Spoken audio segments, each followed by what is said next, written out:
আজ আমরা জানবো 2025 সালের বিশ্বের শীর্ষ 10টি ধনী দেশের তালিকা। এই দেশগুলো কিভাবে তাদের অর্থনীতি শক্তিশালী করেছে এবং কোন খাতগুলো তাদের সমৃদ্ধির মূল ভিত্তি তা জানার জন্য ভিডিওটি শেষ পর্যন্ত দেখুন।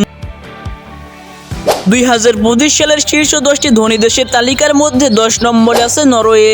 নরওয়ে ইউরোপের একটি দেশ। নরওয়ের মাথাপিছু জিডিপি 82,830 ইউএস ডলার। তেল ও প্রাকৃতিক গ্যাস রপ্তানির মাধ্যমে দেশটির সমৃদ্ধি অর্জন হয়েছে। তারপর 9 নম্বরে আছে যুক্তরাষ্ট্র, যার মাথাপিছু জিডিপি 85,370 ডলার। বৈচিত্র্যময় অর্থনীতি, প্রযুক্তি, বিনোদন এবং উৎপাদন খাতে নেতৃত্বের জন্য পরিচিত এই দেশটি। তারপর 8 নম্বরে আছে সান মারিনো। এটি একটি দ্বীপরাষ্ট্র, যার মাথাপিছু জিডিপি 86,990 ডলার। পর্যটন এবং ব্যাংকিং খাতের উপর নির্ভরশীল এই দেশটি। তারপর 7 নম্বরে আছে সুইজারল্যান্ড, যার মাথাপিছু জিডিপি 91,930 ডলার। ব্যাংকিং, ফার্মাসিউটিক্যাল এবং প্রযুক্তি খাতের উন্নতির জন্য পরিচিত এই দেশটি।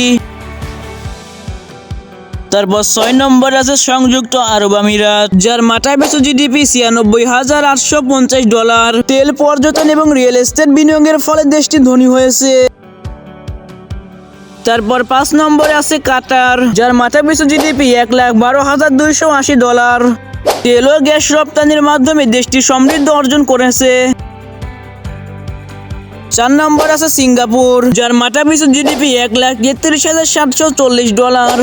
বাণিজ্য ও ফাইন্যান্সের কেন্দ্র হিসাবে এটি এশিয়ার অন্যতম ধনী দেশ। তারপর 3 নম্বর আছে আয়ারল্যান্ড, যার মাথাপিছু জিডিপি 1,33,900 ডলার।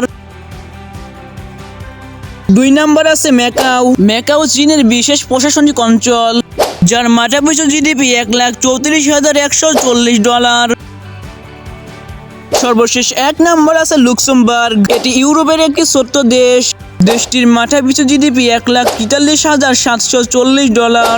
উন্নত ব্যাংকিং সেবা এবং স্থিতিশীল অর্থনীতির জন্য দেশটি শীর্ষে রয়েছে। তো বন্ধুরা, এই ছিল পৃথিবীর শীর্ষ 10টি ধনী দেশ। ভিডিওটি ভালো লাগলে অবশ্যই লাইক, সাবস্ক্রাইব এবং শেয়ার করতে ভুলবেন না। দেখা হচ্ছে পরবর্তী ভিডিওতে।